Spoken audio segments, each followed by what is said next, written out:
publication.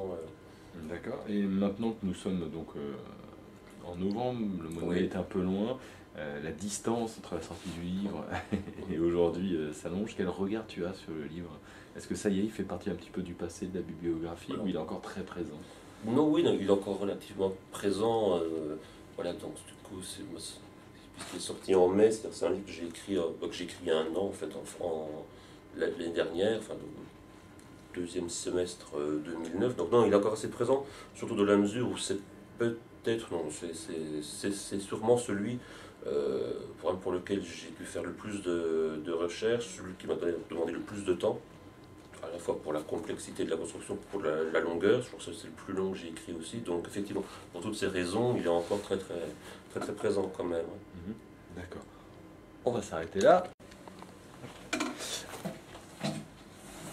Je voulais qu'on parle de La guerre des mondes n'aura pas lieu, qui vient tout juste de sortir. Tout frais, Tout frais. toujours même quasiment. Qu'est-ce que ce roman?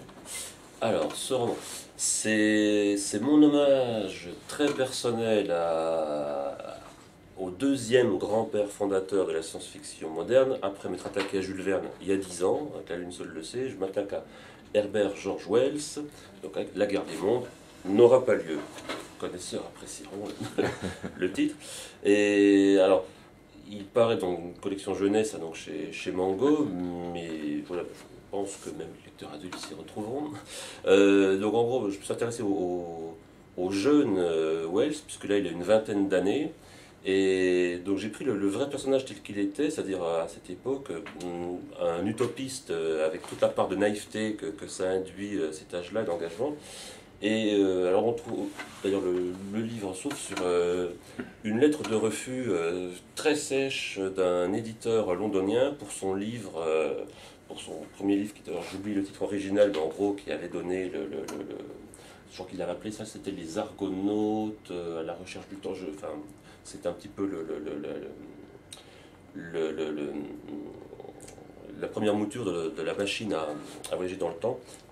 Et dans notre réalité, ce texte a été accepté et c'était le début, on va dire, du succès littéraire de Wells. Dans mon uchronie à moi, donc c'est le point de divergence, l'éditeur même lui conseille très sèchement d'oublier toute idée de littérature. Et donc, déprimé, il décide de changer de vie et de partir aux États-Unis, de partir en Californie, où il sait qu'existe une communauté utopique, Icaria, qui a vraiment existé dans la réalité. Et il s'est dit, voilà, je vais la rejoindre et vivre selon ses idéaux socialistes pour l'époque, etc. Il s'embarque avec sa jeune cousine, qui a vraiment existé, qui deviendra d'ailleurs sa première femme dans la réalité. Et dans la première partie du livre, bon, ben, on suit leur voyage de Londres jusqu'à la Californie. Il se passe plein de choses, ils traversent l'Amérique, ils font pas mal de rencontres, dont plusieurs enfants qui vont les suivre, qui vont adopter en cours de route, enfin voilà. Mais arrivé en Californie, grosse déception, Icaria n'existe plus, d'ailleurs ça c'est la réalité, l'utopie, comme toutes les utopies concrètes, a vite capoté. Mais à San Francisco débarque un vaisseau spatial, un tripode et premier contact extraterrestre, voilà, avec une créature venant, d'après elle, de Mars. Voilà. Et qui vient prévenir les terriens qu'une guerre va avoir lieu entre la Terre et Mars dans le futur et il faut l'empêcher. Et donc Herbert doit partir sur Mars pour... Le roman initial t'a marqué, toi, en tant que lecteur? Alors, en fait, c'est un roman que j'ai lu assez tard. J'ai commencé à lire de la science-fiction vers 10-11 ans, mais j'ai commencé même par des choses plus modernes. Et en fait, je dirais même donc, ceux que j'appelle les grands-pères fondateurs, donc que ce soit Verne ou Wells, je les ai lus beaucoup plus, enfin, 10 ou 15 ans plus tard. Mais effectivement, je me suis laissé prendre, moi, les 3 ou 4 classiques de Wells que j'ai pu lire, dont celui-ci, effectivement, moi je me suis laissé embarquer complètement. Oui, oui. Et, et je trouve même, enfin, d'ailleurs, que Wells a gardé beaucoup plus de modernité que Verne, de toute façon, ne serait-ce que par enfin, les grands thèmes qu'il a popularisés sont ceux encore qui alimente une bonne part de la production SF. Bon, bah, la guerre des mondes, c'est une guerre d'invasion, contact plus guerre d'invasion de la Terre, on trouve ça encore partout. Le voyage dans le temps, c'était lui aussi l'homme invisible, enfin la plupart de ces thèmes sont encore, je trouve, du moins sont devenus grand public et encore très, très, très vivaces aujourd'hui. Donc en ce sens-là, je dirais même, hein, peut-être hurler les puristes, enfin, je lui accorde même une large préférence par rapport à Verne, que je trouve quand même beaucoup plus mal vieilli. Mais bon.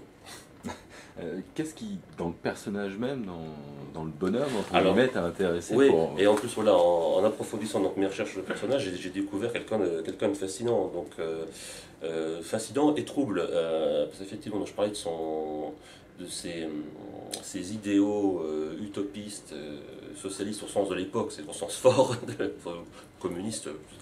Et donc, c'est quelqu'un qui va avoir une grande part de naïveté dans ses engagements, ce que je trouve beau, moi personnellement, voilà, parce que c'est assez pur, on dirait, mais qui en vieillissant, ensuite, est passé pas très loin de certaines dérives, parce que une fois qu'il est devenu un auteur célèbre, qu'il a eu des moyens, etc., il a par exemple fait le voyage dans la Russie soviétique, et il s'est laissé prendre comme beaucoup d'autres de l'époque. Il trouvait certaines vertus au stalinisme, comment dire. Voilà, et c'est quelqu'un qui, en vieillissant, alors tout en connaissant un formidable succès littéraire, et pas seulement d'ailleurs pour ses œuvres de science-fiction, mais pour plein d'autres choses, a conçu une certaine détestation de l'humanité, et jusqu'à parfois revendiquer ensuite dans certains de ses écrits sociaux vraiment un eugénisme social. Enfin, quelqu'un voilà, qui a, sur la fin de sa vie, il aurait battu sa coulpe, mais enfin, voilà, quelqu'un de trouble, donc ce qui est d'autant plus fascinant parce que à partir d'idéaux humanistes, voilà, il est devenu beaucoup plus ambigu, très pessimiste sur la fin de sa vie. Enfin, donc non, vraiment un personnage, et j'ai découvert en plus qu'il avait une production littéraire largement de la science-fiction, des choses assez, oui, du roman social, des essais, des choses, enfin non, une personnalité beaucoup plus riche et complexe que ce que j'en pensais. Et pourquoi avoir choisi justement ce roman-là, entre guillemets? Là, pourquoi celui-ci, c'est vrai. Alors, en fait, dans la catégorie de Rapalus, il y a vraiment un mix, parce que certes, c'est principalement sur la guerre des mondes, mais il y a aussi le thème du voyage dans le temps, également dedans. Et puis, c'est aussi un hommage à tous les clichés autour de Mars de l'époque, parce que je n'ai pas inclus seulement on va dire, la mythologie martienne de Wells, il y a celle d'Edgar Burroughs aussi dedans. On trouve John Carter de Mars est un des personnages du livre aussi. Burroughs a d'ailleurs fait une petite apparition en note en bas de page. Enfin voilà, c'était aussi un hommage à la manière dont Mars et les Martiens dans la littérature de l'époque, et même d'ailleurs au-delà de la littérature, étaient vus, étaient vécus. Donc, c'est le même plaisir d'écrire sur l'histoire et sur l'histoire de la science-fiction? Ah oui, c'était même une double jubilation pour le coup, effectivement, oui. Dernière question, parce qu'on arrive à la fin. Les projets, sur quoi est-ce que tu travailles maintenant? Et bien, alors là, en ce moment, je suis en train en train d'écrire le troisième tome donc, d'une série qui paraît chez J'ai lu, BAM, qui s'appelle Le Tempestaire. Alors c'est une fantasy historique, on peut dire ça comme ça. Voilà. Et ensuite, quelques autres projets jeunesse qui vont m'occuper. Et en début d'année prochaine, je vais travailler alors là un autre roman adulte pour je pense que c'est plus un secret, pour le retour de la collection millénaire chez J'ai lu. Et là, qui sera quelque chose que je vais. Un genre de science-fiction que je vais essayer pour la première fois, science-fiction prospectiviste, on va dire, quelque chose qui n'a vraiment rien à voir ni avec l'Uchronie, ni avec ce que j'ai l'habitude de faire pour l'instant. Donc voilà, dans le carton. Très bien, merci.